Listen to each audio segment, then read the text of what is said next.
I'm Samantha, 26 years old now, but the crack of my ribs breaking at 16 still echoes in my nightmares.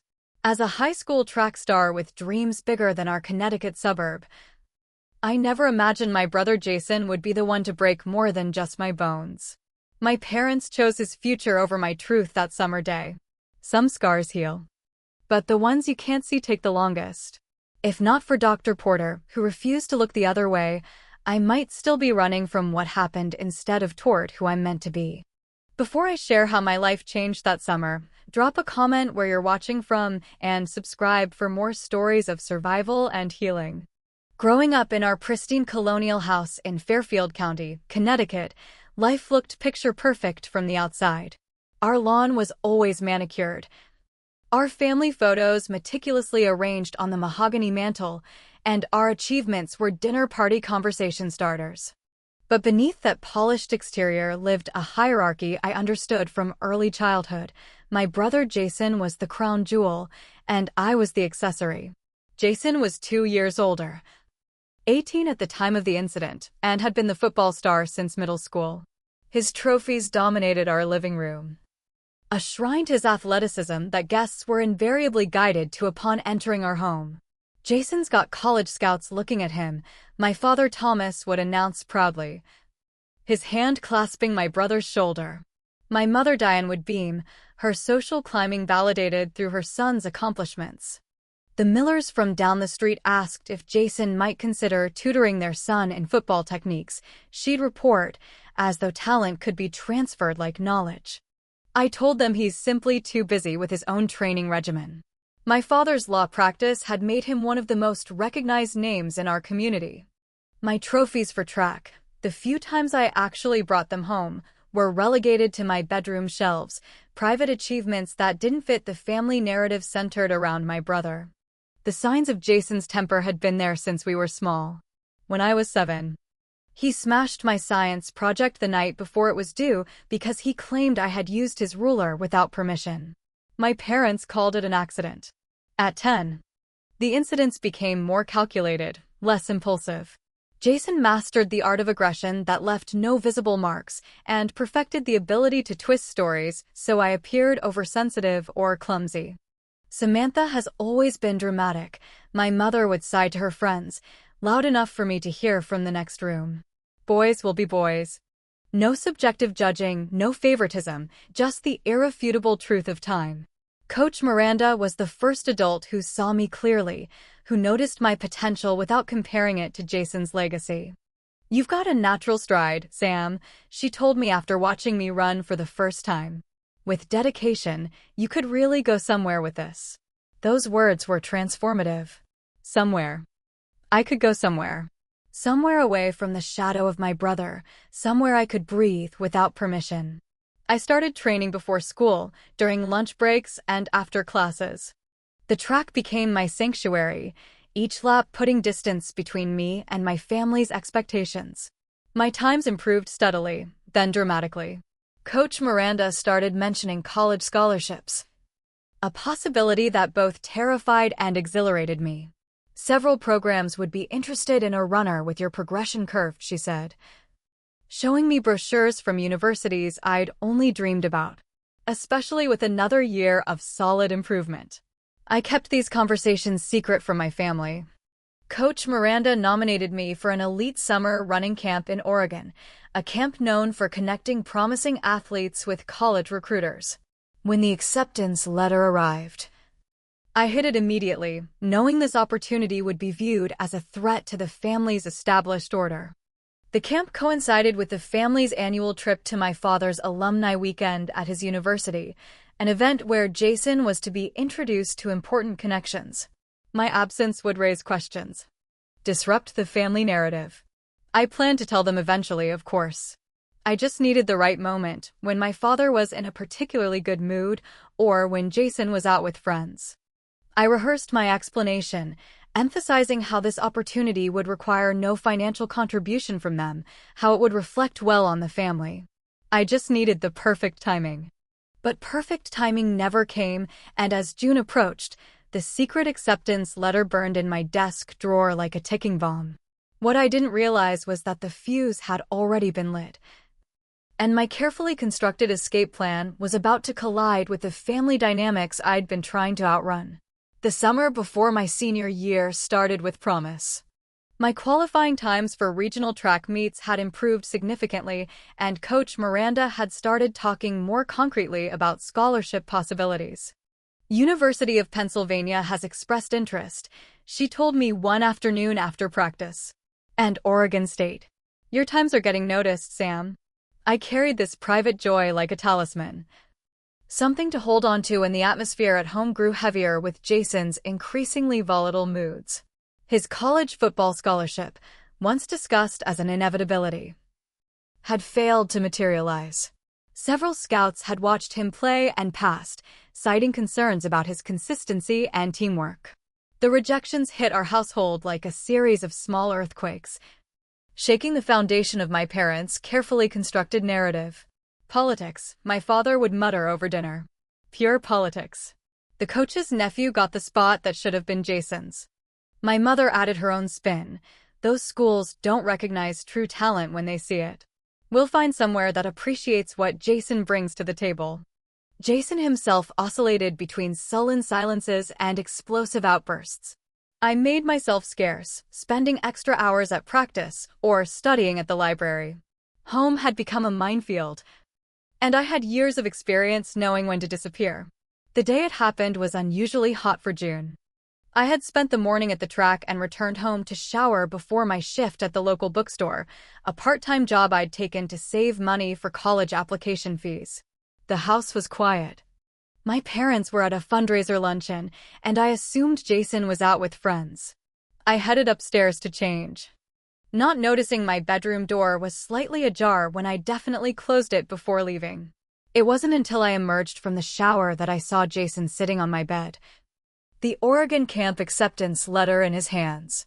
Going somewhere special this summer, superstar? His voice had that dangerous lightness I'd learned to fear.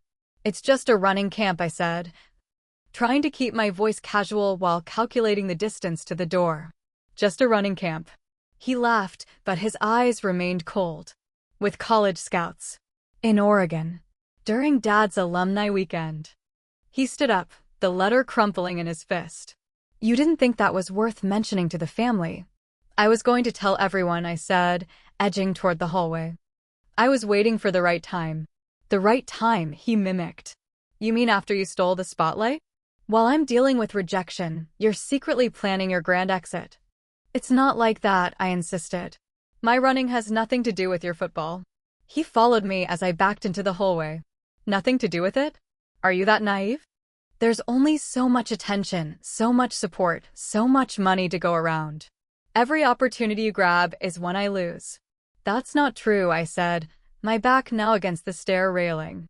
Mom and Dad have always put you first. Always.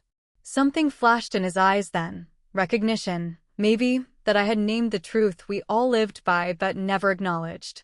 You ungrateful little brat, he said, his voice dropping to a whisper that frightened me more than yelling. You have no idea what pressure is. What expectation feels like. I tried to move past him toward the stairs, but he blocked my path. I'm going to be late for work, I said, trying to sound normal despite my racing heart. They can wait, he said, grabbing my wrist. We're not done here. I pulled away harder than I intended, throwing him off balance. For a second, surprise registered on his face, quickly replaced by rage. What happened next seemed to unfold in slow motion. He lunged forward, both hands connecting with my shoulders, shoving me backward down the stairs. I remember the sensation of falling. The disorienting tumble, and then the sickening impact as my side struck the edge of the kitchen counter at the bottom of the stairs. The crack was audible, like a dry branch snapping, followed by a pain so sharp and sudden that I couldn't even scream. I crumpled to the floor, each breath a new lesson in agony. Jason stood frozen at the top of the stairs, watching me gasp on the kitchen floor.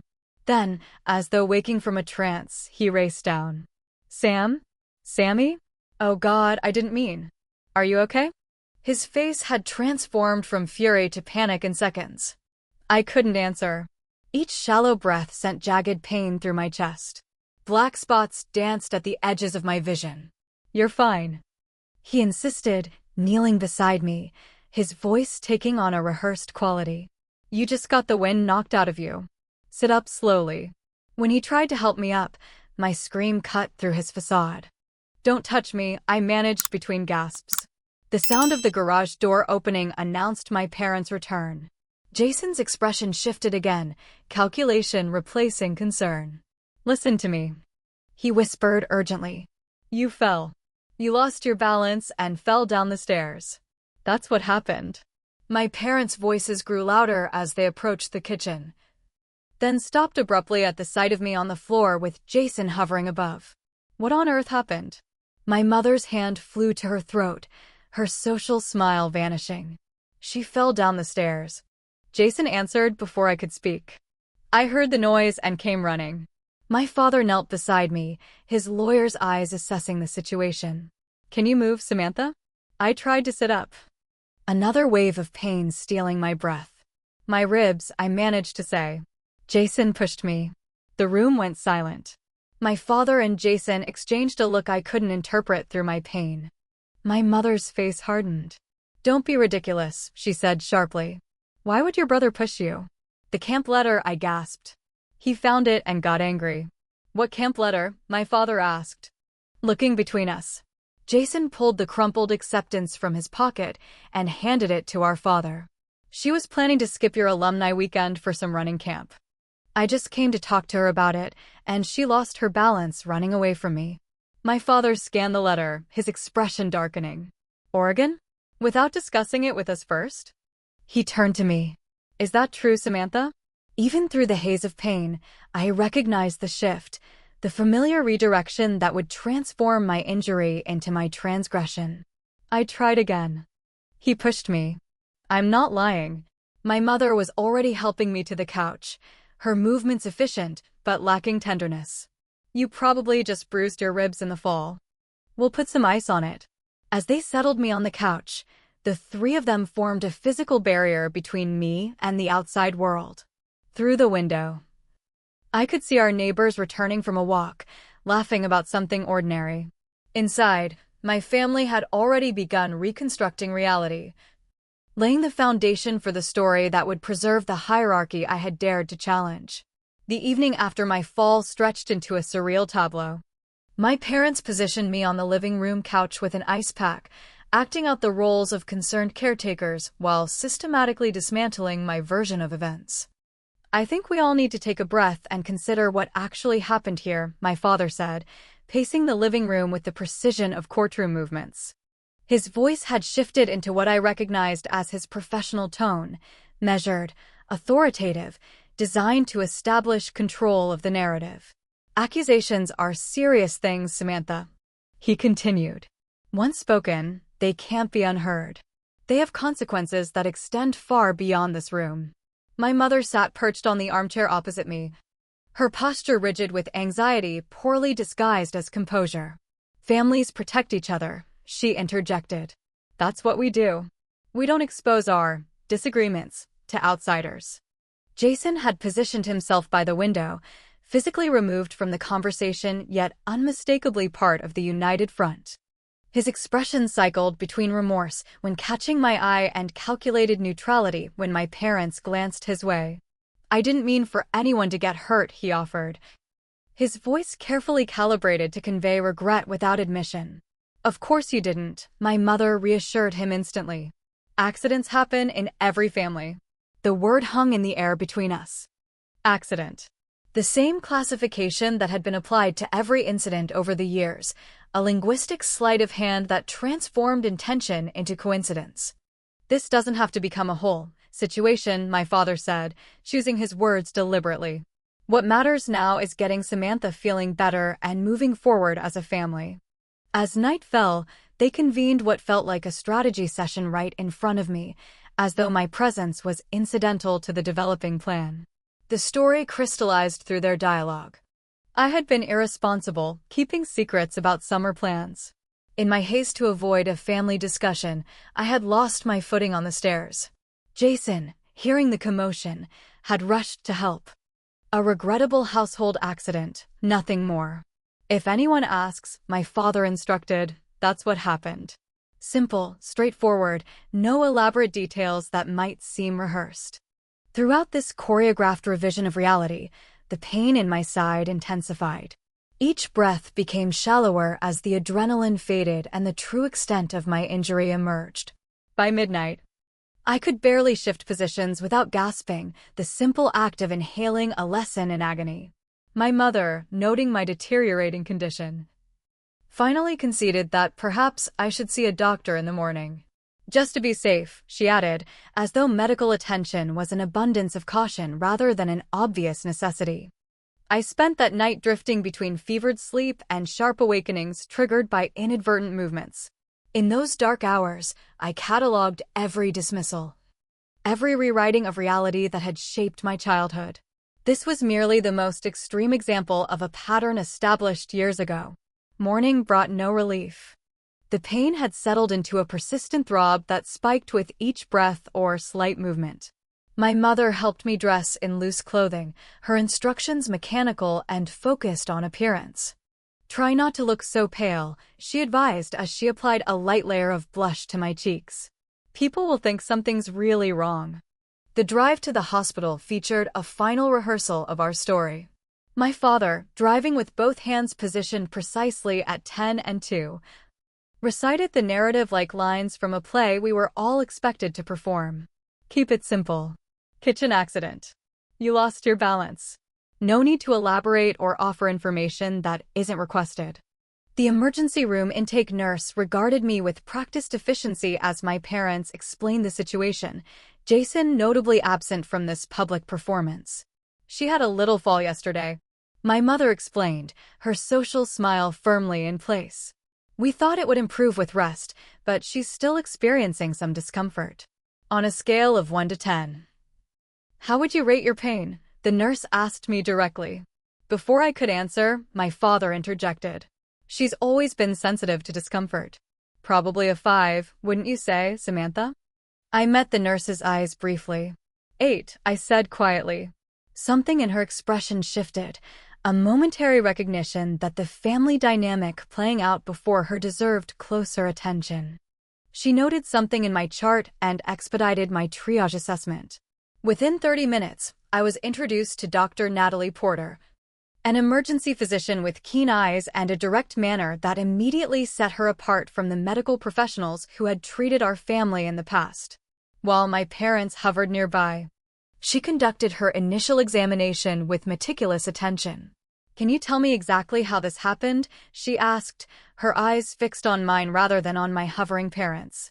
Kitchen accident. My mother supplied smoothly. She lost her balance and fell against the counter. Dr. Porter acknowledged this with a slight nod, but didn't shift her gaze from my face. And when did this happen? We'll need some x-rays to assess the extent of the injury. I'd like to get those done immediately. As I was wheeled to radiology, I caught a glimpse of DR, placing them on the light board in the examination room where my parents had rejoined me. Samantha has 3 broken ribs, she stated without preamble. The fractures are clean. Her tone remaining clinical, but with an undercurrent of something more probing. These types of fractures typically result from significant force. They're consistent with high-impact trauma. My father shifted into what I recognized as his professional damage control mode. Well, she did hit the counter quite hard. Solid granite. We had it installed last year. Dr. Porter made another note in my chart, then turned to my parents. I'd like to speak with Samantha alone for a few minutes. It's standard protocol for injuries of this nature. I'll only need a few minutes of your daughter's time. As the door closed behind my parents. When the door clicked shut, the examination room fell into a silence unlike any I'd experienced before, not the tense quiet of my home where unspoken rules governed every interaction, but a space deliberately cleared for truth. Dr. Porter pulled up a rolling stool and sat directly in front of me, her clipboard set aside. Samantha, she began, her voice gentle but direct. I want to be very clear about something. You're in a safe place right now, and my only concern is your well-being. She paused, making sure I was meeting her eyes. The injuries you've sustained are not typically consistent with the type of fall that's been described. My throat tightened as though invisible hands were attempting to prevent the words from escaping. Years of conditioned silence warred with the physical evidence that could no longer be hidden. I see a lot of injuries in my work, Dr. Porter continued when I didn't immediately respond. Different kinds of trauma leave different signatures on the body. These fractures suggest a forceful impact, possibly from being pushed or struck. I stared at my hands, noticing how they trembled slightly against the paper covering of the examination table. The familiar script ran through my mind: family protects family, loyalty above all, the consequences of speaking out. Is there something you want to tell me about how you really got hurt? Dr. Porter asked. The question hung in the air between us, simple yet monumental in its offering of possibility. In that sterile hospital room, the words emerging like the first drops of rain after a prolonged drought. Down the stairs. I hit the counter on my way down. Dr. Porter's expression remained professionally composed, but I caught the subtle confirmation in her eyes. She had suspected as much. And this happened yesterday afternoon? I nodded, the simple motion unleashing more words. He found a letter about a running camp I got accepted to. He was angry that I might get a scholarship when his football plans fell through. Has anything like this happened before? She asked, picking up her clipboard but maintaining eye contact. Not this bad, I admitted. Usually it's smaller things. Things easier to hide or explain away. As I spoke, it was as though a dam had broken. Occasionally making notes, but mostly just bearing witness to the reality I'd never been permitted to acknowledge. When I finally fell silent, emotionally exhausted but somehow lighter, she placed a gentle hand on my uninjured shoulder.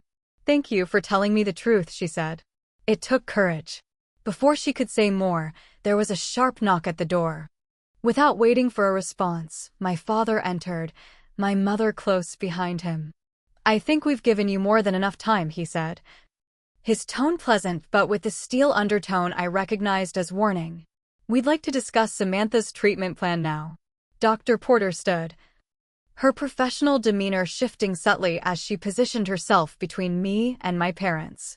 Of course. I've completed my assessment. Samantha will need pain management and follow-up care for her broken ribs. Excellent, my mother said brightly. We'll get her whatever she needs at home. Based on my examination and conversation with Samantha, I have concerns about how these injuries were sustained. The temperature in the room seemed to drop several degrees. My father's face hardened into the expression he reserved for courtroom opponents. I'm not sure I understand what you're implying, he said, each word precisely chosen. I'm not implying anything, Mr. Miller. I'm stating that Samantha's injuries are not consistent with an accidental fall against a counter. They are, however, consistent with being pushed downstairs. Dr. That's absurd. We brought her here for medical care, not accusations. She fell. It was an accident. That's not what Samantha has told me, Dr. Porter replied calmly. All eyes turned to me, and I felt the full weight of 10 years of enforced loyalty pressing against my chest alongside my broken ribs. My father's expression shifted into something calculated. If you pursue this course of action based on a teenager's misrepresentation, you're exposing yourself and this hospital to serious liability. I should mention that I specialize in litigation. Dr. Porter didn't blink. I understand your concern, Mr. Miller, but my professional obligation is to my patient's well-being. The law is quite clear on mandatory reporting, as I'm sure you're aware. You have no idea what you're setting in motion, my mother hissed, abandoning her usual social grace. Our son is applying to colleges. This could destroy his future over a misunderstanding. My concern at this moment is for your daughter's future and safety, Dr. Porter replied. The social worker will explain the process from here. The conversation was interrupted by another knock as a woman with a kind face and no-nonsense posture entered the room. I'm Kimberly Davis from Social Services, she introduced herself. Dr. Porter asked me to join you to discuss some concerns. What followed was a clinical deconstruction of the family mythology we'd maintained for years. Kimberly explained the reporting process, the potential investigation, and the various support services available. Throughout her explanation, My parents alternated between thinly veiled threats and attempts to reframe the narrative as a misunderstanding that could be resolved without outside interference. But something had fundamentally shifted. In the sterile clarity of the hospital room, under the protective presence of Dr. Porter and Kimberly, the carefully constructed hierarchy of our family began to crumble. For the first time, my experience was being centered, my voice heard. As my parents realized their usual tactics weren't working, my father made a final attempt at control. "We'd like to take our daughter home now. We can follow up with our family physician tomorrow." "I'm afraid that won't be possible today, Dr." Tears forming that I recognized as strategic rather than genuine. "Actually, in cases of suspected abuse, we can implement a temporary hold for assessment," Kimberly explained gently but firmly. "It's standard procedure." The reality of their loss of control finally registered on my parents' faces. The careful image they'd maintained in our community was at risk of unraveling, and for once, they had encountered authority figures who couldn't be charmed or intimidated into compliance. As they were escorted from the room to complete paperwork and speak further with Kimberly, Dr. Porter remained behind with me momentarily. "The next few days might be difficult," she acknowledged, her professional demeanor softening slightly. "But speaking your truth was the right thing to do, Samantha. Not just for your physical healing, but for everything else that needs to heal as well." In that moment, despite the pain in my ribs and the uncertainty of what would follow, I felt something unfamiliar bloom in my chest, the first tentative sensation of freedom. The drive home from the hospital 3 days later unfolded in an atmosphere thick with unspoken recriminations. My father gripped the steering wheel with white knuckles, navigating suburban streets with mechanical precision while maintaining a silence that communicated more than words could have. In the passenger seat, my mother alternated between dabbing at tears that seemed to materialize on command and checking her phone with nervous frequency, undoubtedly monitoring the community grapevine for any hint that our family's carefully cultivated image had begun to fray. I sat in the back seat, the prescribed pain medication dulling the sharp edges of my physical discomfort, but doing nothing to blunt the emotional tension. The hospital discharge had been a choreographed performance of parental concern under the watchful eyes of Dr. Porter and the social worker Kimberly. Now, as we approached home, I could feel the facade beginning to slip. "The Richardsons saw me at the hospital," my mother finally said, breaking the silence. "I told them you had a bad fall during track practice. Thomas Miller Jr. had an accident at home. His sister is recovering well. The family appreciates privacy during this time." End of story. The use of my brother's formal name, a rarity in our household, signaled the shift from family crisis to legal strategy. My father was approaching this as he would any case, identifying vulnerabilities, controlling information flow, preparing for various contingencies. As we pulled into our driveway, I noticed Aunt Laura's car parked on the street, my mother's younger sister, who had always existed somewhat on the periphery of our family circle. Her more bohemian lifestyle and direct manner making her an unpredictable element in my parents' carefully controlled world. "You called Laura?" my father asked, an edge in his voice. "We need support right now," my mother replied defensively. "Family support. She flew in this morning while you were handling things at the hospital." "And your brother?" my father countered. "Daniel is driving up from New York tomorrow. He thinks we should consider family counseling." My father's derisive snort made his opinion on that suggestion clear. Jason was waiting in the foyer when we entered, his expression a practiced mask of contrition that might have been convincing if I hadn't seen it deployed after each previous incident. Behind him stood Aunt Laura, her critical gaze taking in the family tableau with the outsider perspective my parents had always feared. "Welcome home, Sam," she said, moving past Jason to help me with my bag. Her eyes met mine with a directness that acknowledged the reality beyond the family script. "I've set up the guest room for you downstairs so you won't have to manage the stairs with your ribs." The practical consideration, so simple yet so telling in its recognition of my actual needs, nearly undid me. My mother immediately bristled at the implied criticism. "We were going to do that," she said quickly. We've been focused on getting her proper medical care, Laura. Of course you have, Aunt Laura replied, her tone neutral, but her meaning clear to anyone familiar with the subtext of family dynamics. The first evening established the new terrain we would be navigating. Jason alternated between avoiding me entirely and making awkward appearances with offerings of water or blankets, his performance of remorse undermined by the calculation evident in his eyes. Aunt Laura remained a steady presence, creating a buffer between me and the rest of the family. When Uncle Daniel arrived the following day, my father's younger brother, a psychiatrist whose professional credentials made him harder to dismiss, the family constellation shifted further. The social worker called. My father announced during an uncomfortable dinner where the adults attempted normal conversation while Jason and I sat in loaded silence. They're scheduling interviews. Individual interviews. The emphasis on individual hung in the air like a warning. That's standard procedure, Uncle Daniel noted calmly. It allows everyone to speak freely. We have nothing to hide. My mother insisted, her voice tight. We're a normal family dealing with a difficult situation. A situation that resulted in 3 broken ribs, Aunt Laura observed, ignoring my mother's warning glance. That night, as I struggled to find a comfortable position that didn't send pain shooting through my side, there was a soft knock at my door. Jason entered without waiting for my response, his footsteps hesitant as he approached the bed.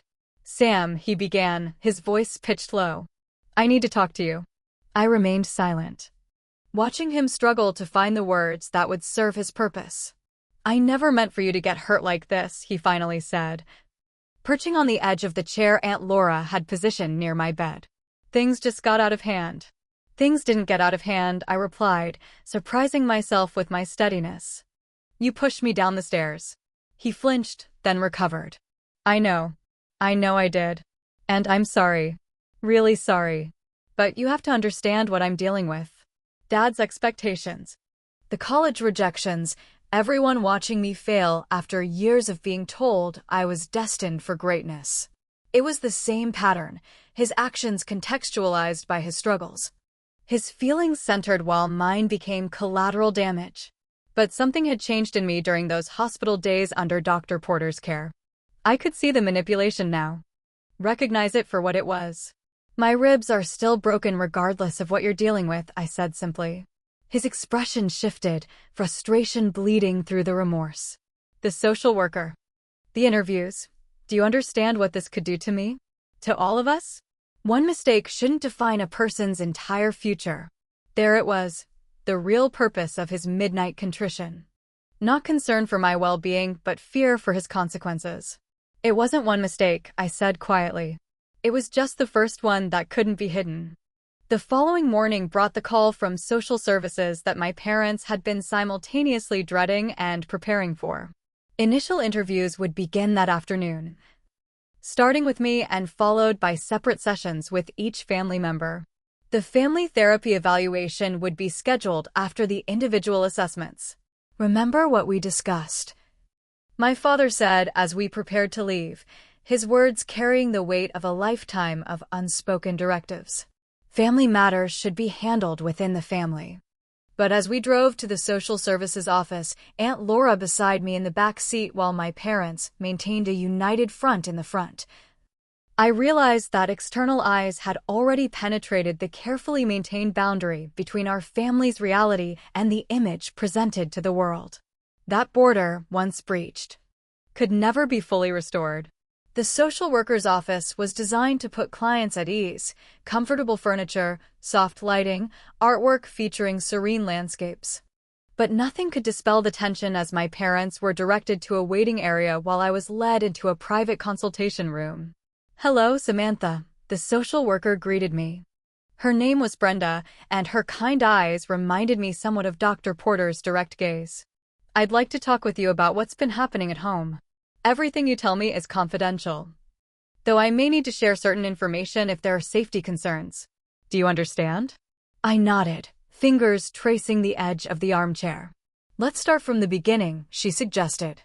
In your own words, can you tell me about your relationship with your brother?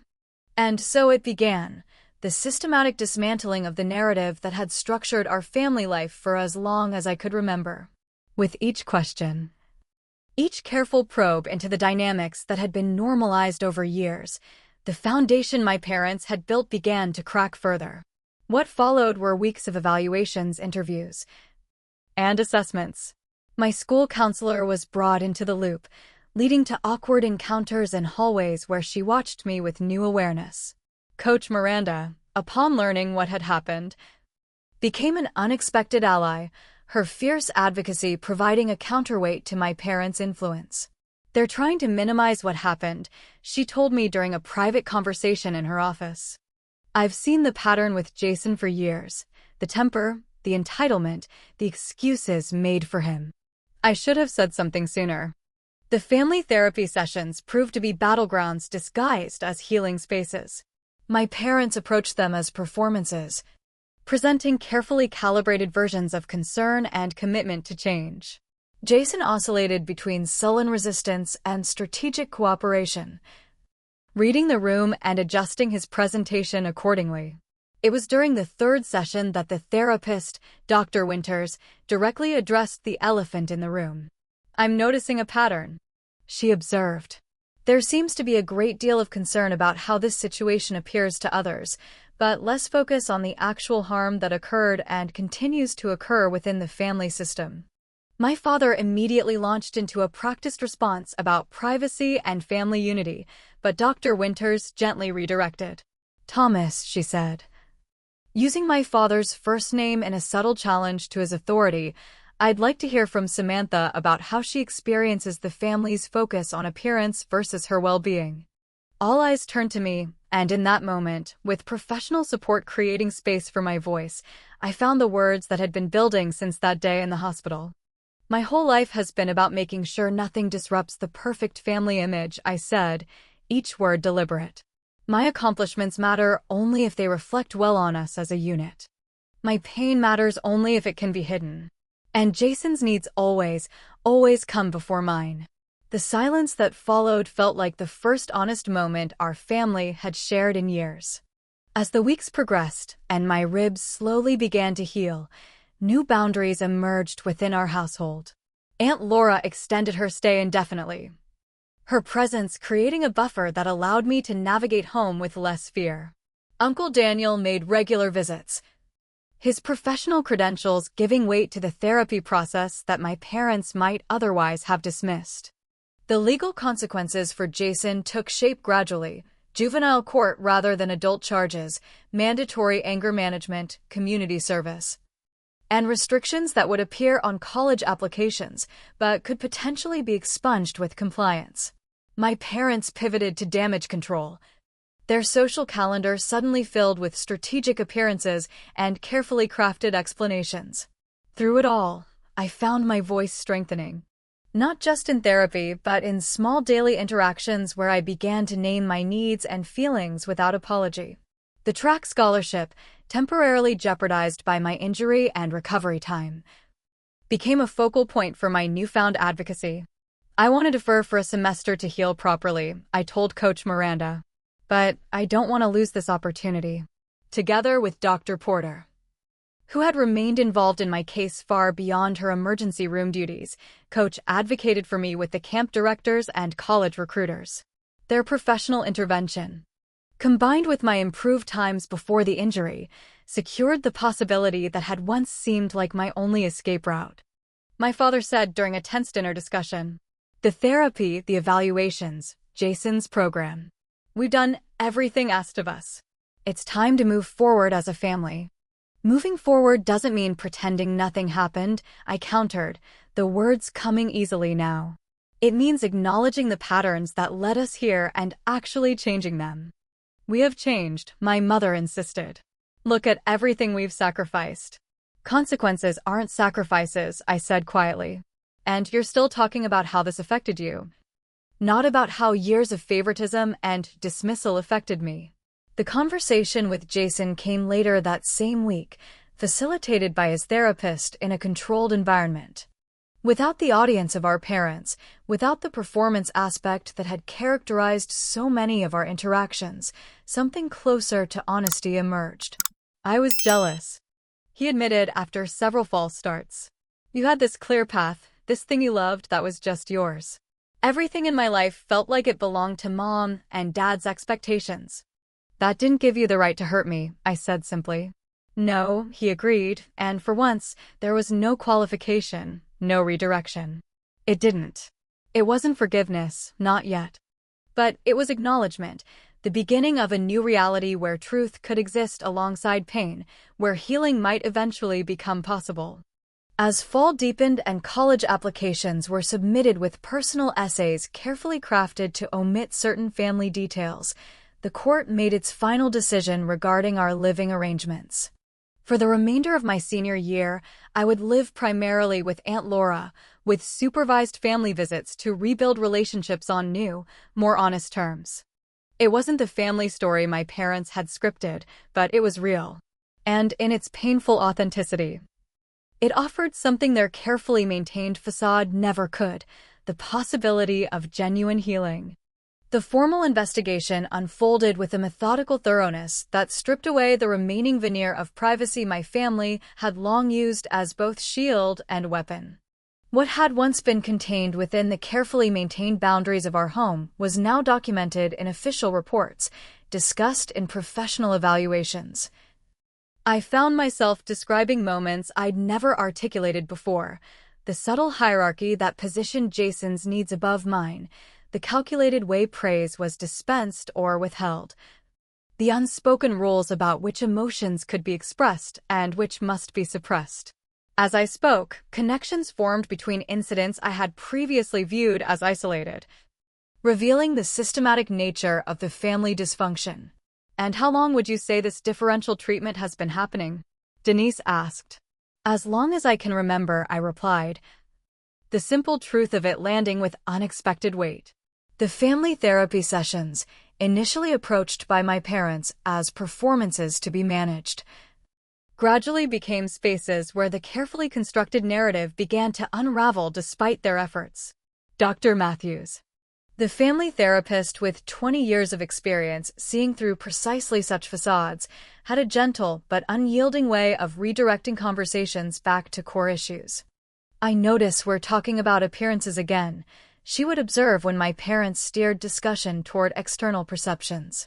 Let's return to the impact of these dynamics on Samantha and Jason. 3 sessions in, my father's frustration with this approach boiled over.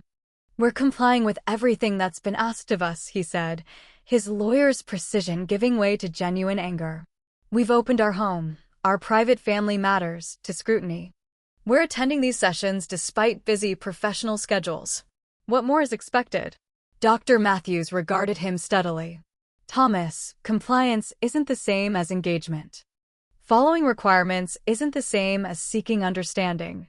I'm not seeing evidence that you're connecting your family's presentation to others with the harm that's occurred within your home.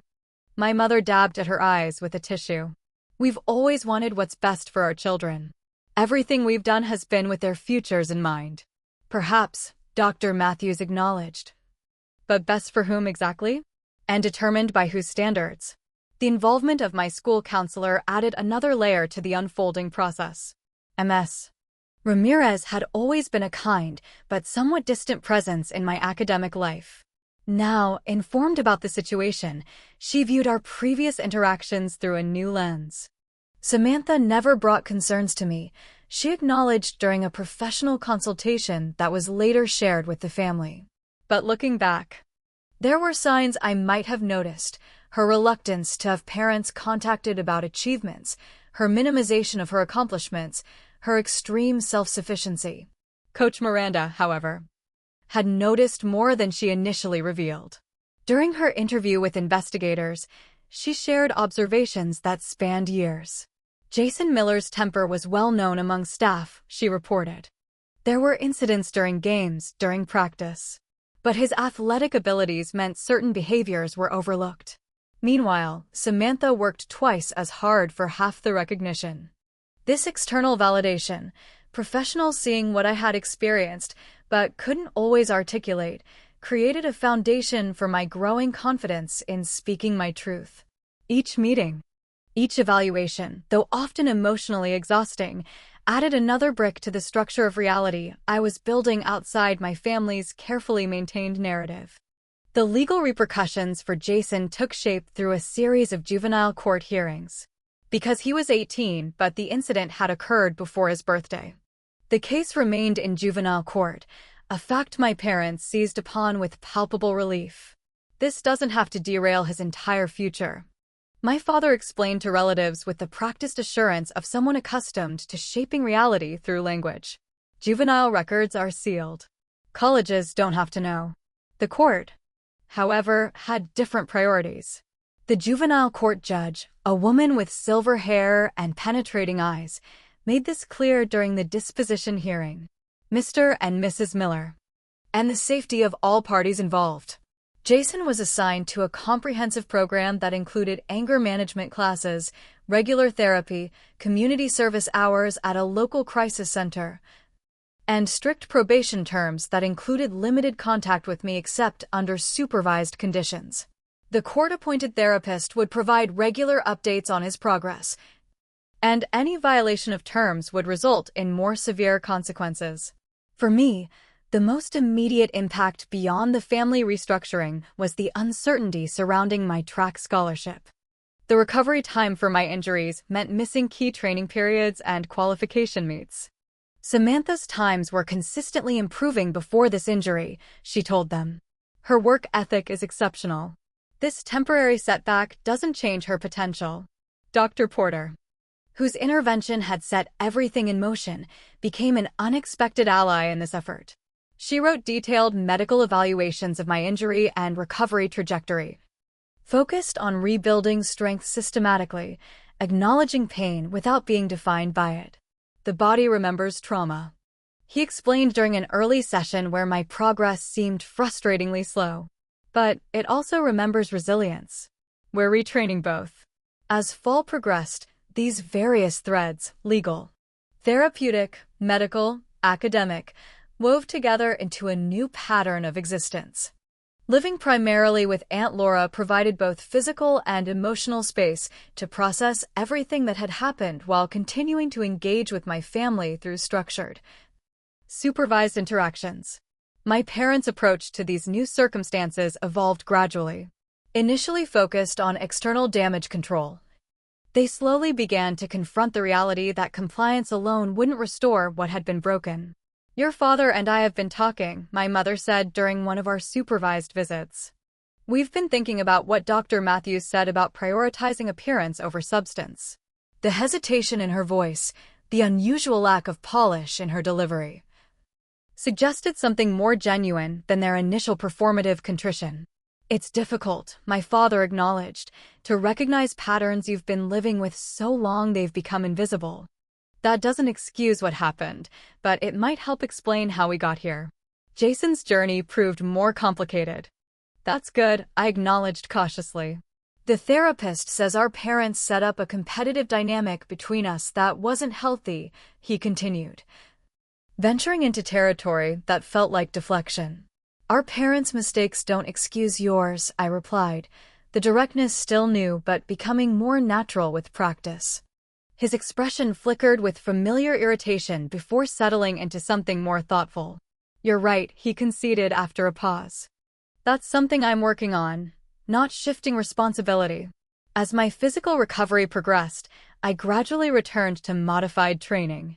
The first day back on the track, Coach Miranda, beside me monitoring every step, brought an unexpected wave of emotion. It feels different, I admitted as we completed a slow lap. Of course it does, she replied matter-of-factly. What matters is how you respond to setbacks. I've seen enough today to confirm our interest in having you join our program next fall. The deferred scholarship becoming a reality again represented more than an athletic opportunity. It symbolized the reclamation of the future that had nearly been derailed. As my senior year progressed under these new circumstances, the final piece of the transformation came through a difficult family meeting facilitated by Dr. Matthews. This isn't about assigning blame, she clarified as we gathered in her office. It's about acknowledging patterns so they can be changed. My father, who had initially approached therapy as a legal obligation to be managed, had gradually shifted toward more genuine engagement.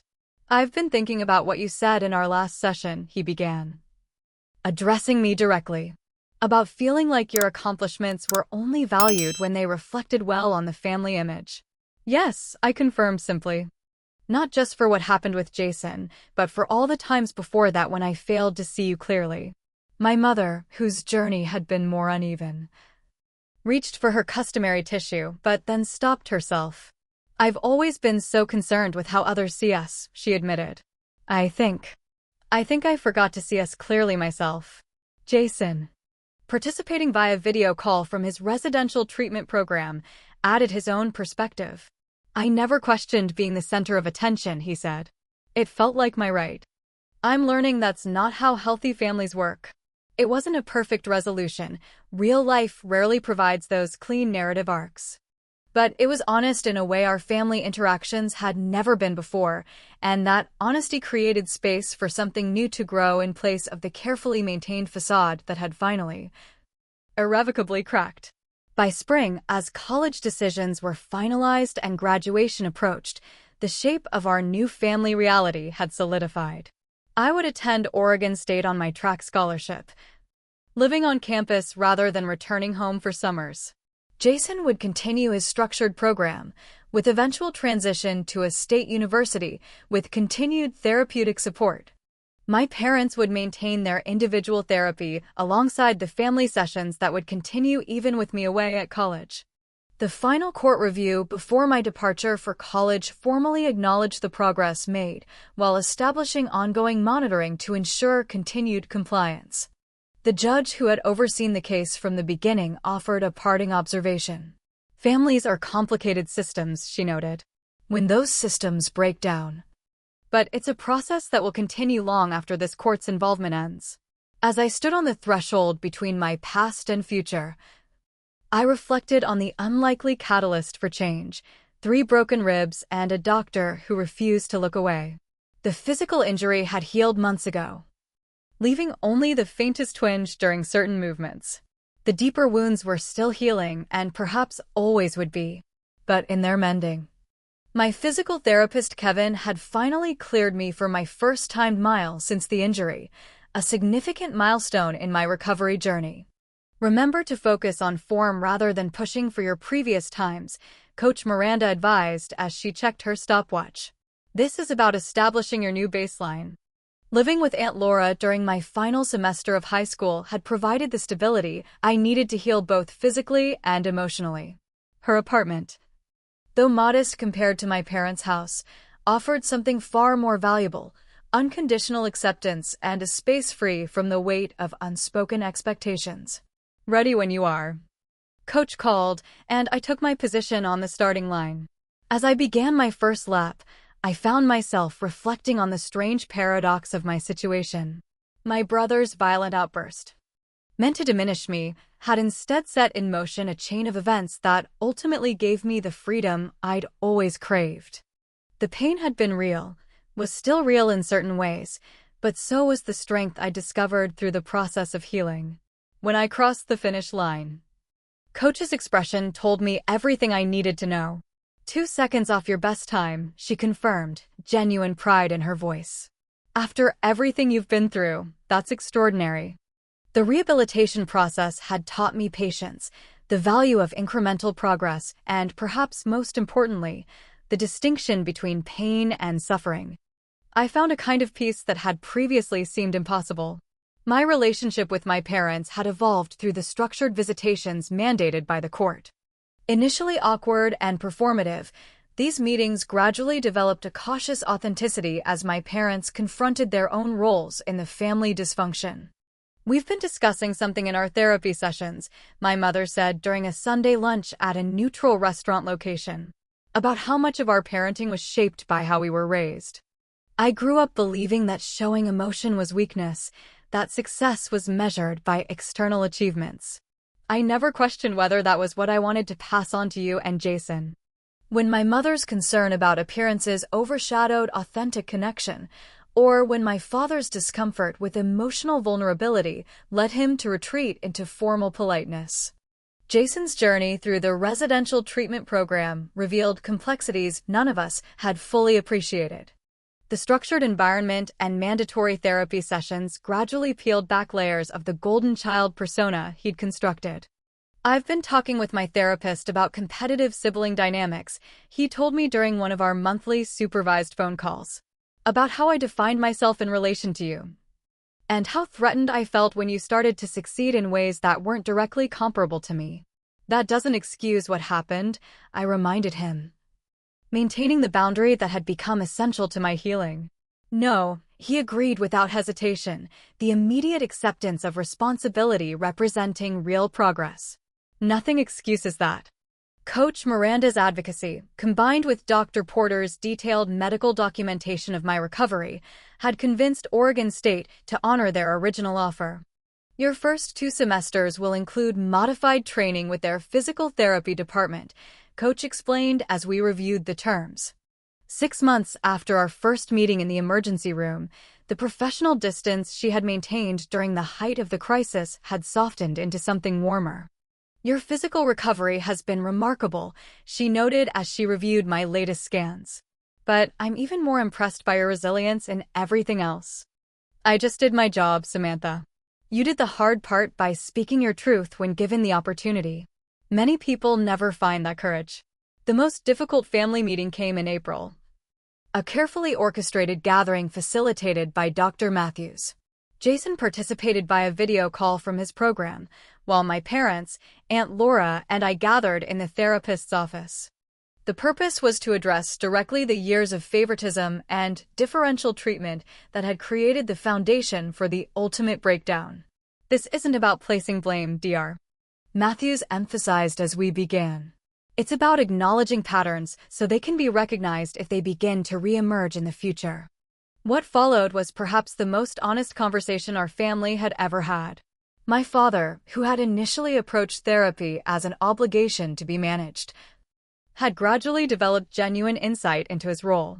When you were born, he told me, looking directly at me rather than at Dr. Matthews.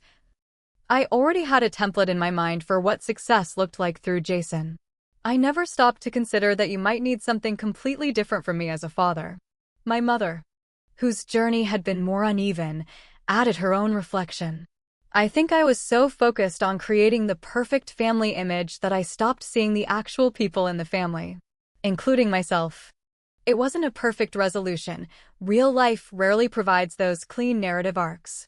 But it was honest in a way our family interactions had never been before. And that honesty created space for something new to grow. The decision to forgive but maintain boundaries emerged gradually through my ongoing therapy.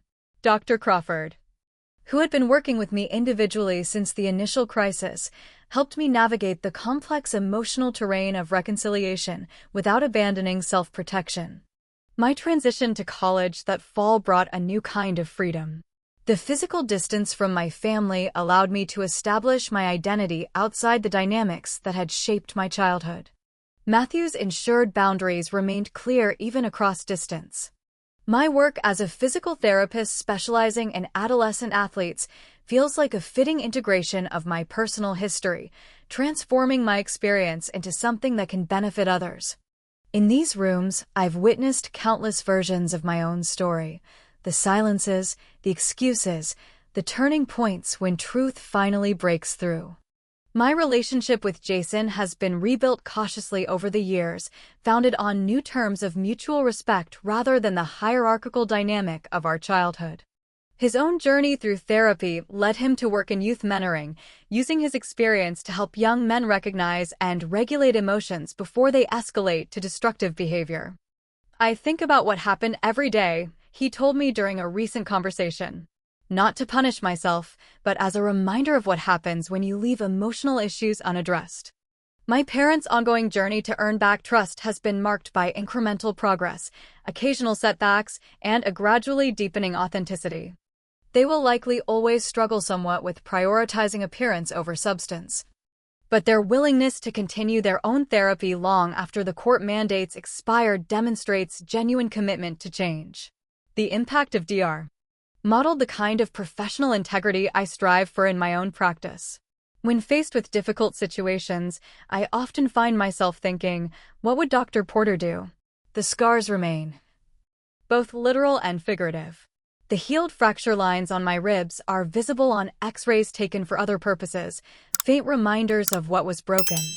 The emotional scars are less visible but equally permanent, heightened sensitivity to certain dynamics, occasional nightmares, reflexive wariness when voices rise in anger. A daughter and sister in a family still learning to communicate honestly, a woman who found her voice through the very attempt to silence it. Breaking cycles is never simple or complete. In naming reality, even when others would prefer the polished facade. Some might find it strange that I'm ultimately grateful for those broken ribs, for the doctor who refused to look away, for the painful dismantling of the family myth we had lived by for so many years. But in that breaking, something true was finally allowed to emerge, something stronger, more authentic, and ultimately more nurturing than what came before. The scars remind me not of victimhood, but of survival. Of the strength I found when everything familiar was stripped away. When someone's refusal to accept the comfortable lie opened a door to healing you didn't know was possible. I'd love to hear your stories in the comments below. If this resonated with you, please consider subscribing to hear more stories about breaking cycles and finding strength in unexpected places. Thank you for listening to my journey, and remember, your voice matters. Your truth matters, and healing is always possible, even when it seems impossibly far away.